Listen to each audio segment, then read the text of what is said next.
Hoy nos sumergimos en un concepto que a primera vista suena muy a manual de derecho, el bloque de constitucionalidad.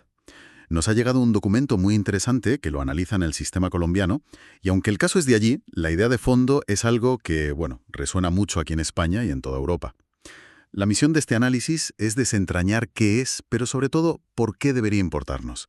Porque la idea central, y aquí es donde la cosa se pone apasionante, es que la constitución de un país no es una isla, no se limita a lo que está escrito negro sobre blanco en su texto.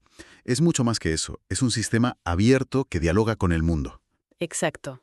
Esa es la idea clave que hay que retener.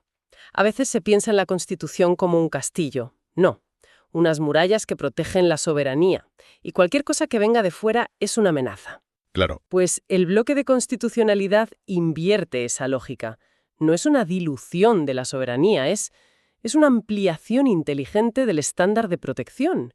Es el mecanismo que permite que la Constitución se enriquezca con el derecho internacional de los derechos humanos sin perder su esencia. de acuerdo. Vamos a desgranar esto, porque la idea es potente. Si tuviéramos que explicarle a alguien qué es el bloque de constitucionalidad de una forma operativa, ¿cómo lo haríamos? Pues mira, imagina que la Constitución es el reglamento principal de un país. ¿Vale? Pues bien, el bloque de constitucionalidad es un conjunto de normas y principios que, sin estar impresos en ese reglamento, tienen su misma autoridad, su misma fuerza. Funcionan como una vara de medir para saber si las leyes que se aprueban pues son válidas o no. Y en la práctica cumple tres funciones esenciales. Primero, integra estándares internacionales de derechos humanos. Ajá. Segundo, refuerza la protección de la gente. Y tercero, y esto es muy importante, eleva el nivel de exigencia y control sobre todos los poderes del Estado. Sobre el que hace las leyes, el que las ejecuta, Y el que las juzga. sobre todos. Vale. Pero seamos un poco críticos por un momento. Al escuchar esto, alguien podría pensar, un momento, ¿no es esto una forma de que los jueces se den a sí mismos más poder? O sea, una excusa para usar tratados internacionales y en la práctica legislar desde los tribunales, pasando por encima del Parlamento. Esa es la pregunta del millón. Y es fundamental abordarla. Y la respuesta es un no rotundo, al menos en su concepción original. Esta idea no nace de la voluntad de un juez iluminado. Ah, Está anclada en la propia Constitución colombiana de 1991. El texto constitucional tiene lo que los juristas llaman cláusulas de apertura. cláusulas de apertura. Sí, son artículos que literalmente ordenan interpretar los derechos fundamentales de conformidad con los tratados internacionales que el país ha ratificado. Fue una decisión consciente, Deliberada. deliberada, del poder constituyente para blindar los derechos. O sea que la idea era... La idea era, vamos a establecer un núcleo de derechos tan importante que ni siquiera el legislador del futuro pueda menoscabarlo. Y para eso se anclan a algo externo. Exacto. A los consensos internacionales. No es judicializar la política, es constitucionalizar los derechos a un nivel superior. O sea que no es un invento posterior, sino que estaba en el diseño original. Se dejó la puerta abierta a propósito. Justo. Eso lo cambia todo. Cambia la perspectiva, sí. Entonces, si no es un invento, ¿qué piezas componen este bloque? ¿Qué tipo de normas entran en este club tan exclusivo de la constitucionalidad? Pues aquí es donde se ve la arquitectura del concepto y es fascinante porque tiene varios niveles. El primer componente, el más sólido, son los tratados internacionales de derechos humanos que han sido ratificados y en particular aquellos que prohíben la suspensión de ciertos derechos incluso en estados de excepción. Como el derecho a la vida, por ejemplo. El derecho a la vida, la prohibición de la tortura. Exacto.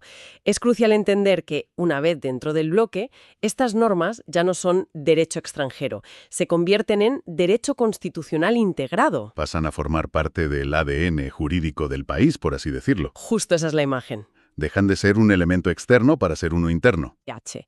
En un país con un largo conflicto armado como Colombia, esto es vital. El DIH se integra plenamente y actúa como un freno constitucional reforzado frente al poder militar y ejecutivo. Pone límites muy claros. Muy claros. Y luego, en un tercer nivel, tenemos un conjunto de principios y normas internacionales que no tienen esa misma jerarquía suprema, Vale. pero cumplen una función interpretativa. El documento las llama Guía Hermenéutica Cualificada. Guía hermenéutica cualificada. Vaya nombre. Sí, suena. Suena muy técnico, sí. ¿Qué es eso en cristiano? Pues mira, piénsalo así. Es como el manual de instrucciones del fabricante. A ver, El manual no es parte de la máquina, pero es la guía oficial que te dice cómo debe funcionar correctamente. entiendo. Pues estas normas, como la jurisprudencia de la Corte Interamericana de Derechos Humanos o las observaciones de comités de la ONU, aunque no puedan anular una ley por sí solas, le dicen al juez cuál es la interpretación correcta. Le dan contenido detalle. Le dan el detalle fino. Exacto. Entiendo las piezas, tratados, DIH, guías de interpretación, pero sigue sonando algo abstracto. Necesito que me ayudes a visualizarlo. Pongamos un caso práctico. Imaginemos que un gobierno, por motivos de seguridad nacional, aprueba una nueva ley de vigilancia digital, una que permite monitorizar las comunicaciones privadas de forma masiva. En principio, podría argumentarse que, según la Constitución de ese país, es una medida válida. ¿Cómo actuaría aquí el bloque de constitucionalidad? Lo primero que haría sería ampliar el parámetro de control. Quizás el texto de la Constitución es algo genérico sobre el derecho a la intimidad, Suele pasar, ¿sí? pero si el país ha ratificado un tratado internacional sobre derechos civiles que prohíbe explícitamente la vigilancia masiva y exige órdenes judiciales individuales, La cosa cambia. la cosa cambia por completo. Esa ley, que parecía pasar el filtro nacional, choca frontalmente con una norma del bloque. ¿Y el resultado? El resultado: la ley sería declarada inconstitucional, no por violar el texto literal de la Constitución, sino por violar una norma que tiene su misma jerarquía. Es un cambio de paradigma total. Obliga al legislador a mirar no solo hacia adentro, a su Constitución. Sino también hacia afuera, a esos compromisos internacionales que ha adquirido. Exacto. Y eso nos lleva a la segunda utilidad: elevar el estándar de protección. El tratado internacional seguramente no solo prohíbe la vigilancia masiva, sino que detalla qué se considera una injerencia arbitraria, qué requisitos debe tener una orden judicial. Añade el manual de instrucciones del que hablábamos. Justo, convierte un derecho enunciado de forma general, el derecho a la intimidad, en una serie de obligaciones concretas y verificables para el Estado. Ya no vale con decir que se respeta la intimidad. Hay que demostrar cómo, con qué garantías. Exacto. Y hay más. La tercera función es controlar los estados de excepción. Imagina que el gobierno declara un estado de excepción para poder aplicar esa ley de vigilancia. Ajá. Pues bien, el bloque, a través de esos tratados que prohíben suspender ciertos derechos, actuaría como un cortafuegos. Diría: no, ni siquiera en una crisis puedes anular este núcleo esencial de la privacidad. Puedes restringirlo, pero bajo condiciones muy estrictas.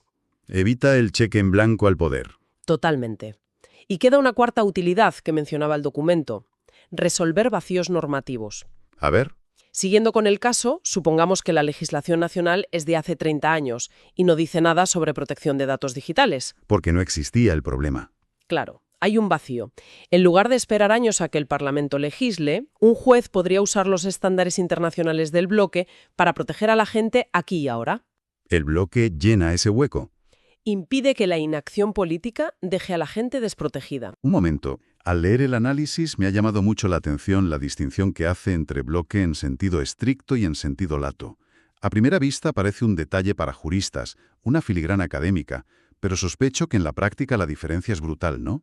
Es que es la clave estratégica de todo el asunto. No es un detalle, es la diferencia entre ganar o perder un caso.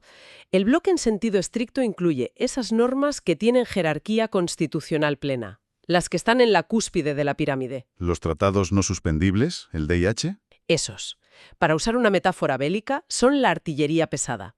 Sirven como parámetro directo para declarar una ley inconstitucional. Tienen el mismo peso que un artículo de la Constitución.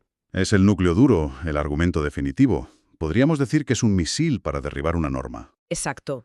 Y luego tenemos el bloque en sentido lato.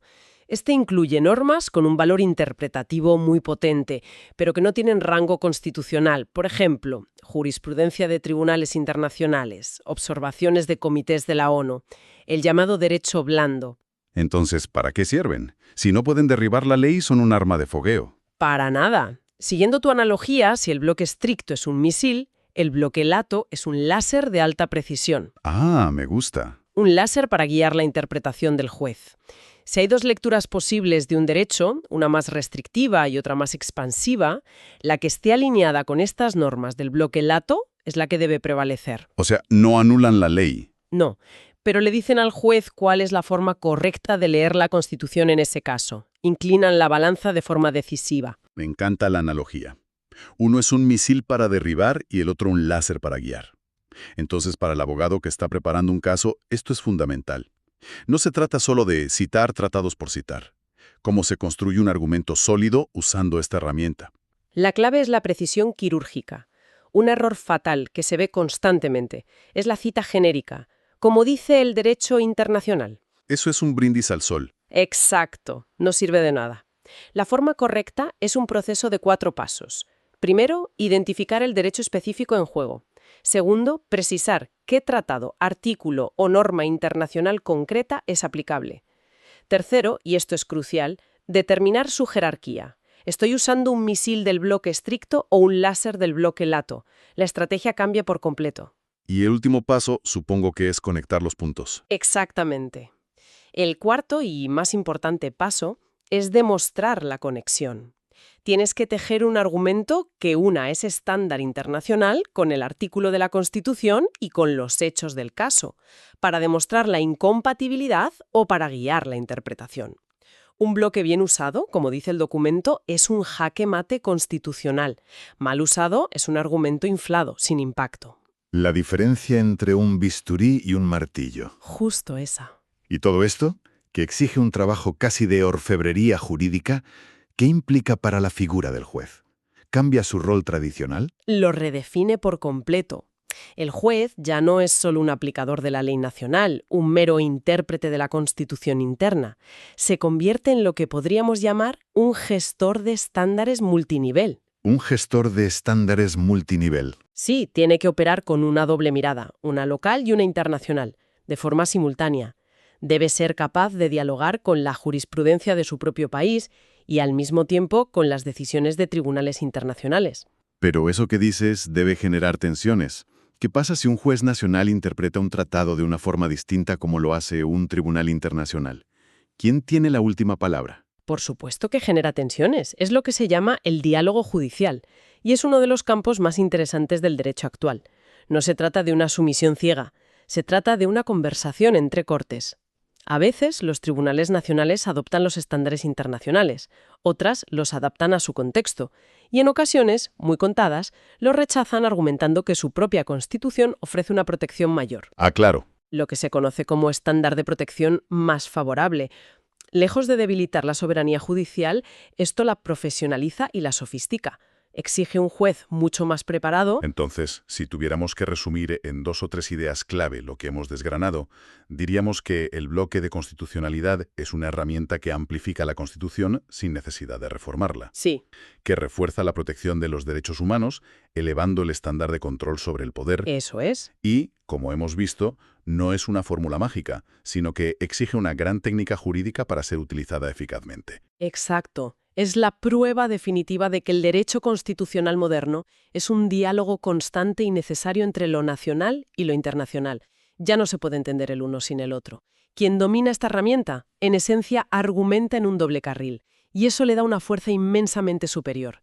Y esto nos deja con una reflexión final, para darle vueltas.